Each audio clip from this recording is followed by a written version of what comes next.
All right, so we got the floor all fitted.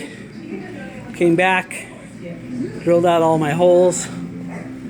So we're going to be spot welding it all back in, just like factory. 185 holes later, this sucker's ready to actually go in.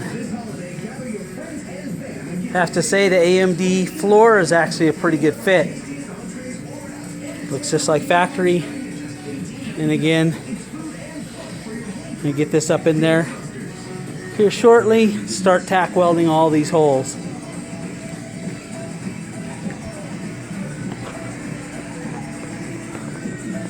Here we're prepped.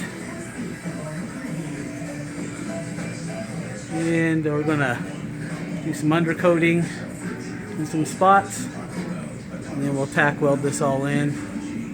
Got to make a couple of pieces up here, there and there.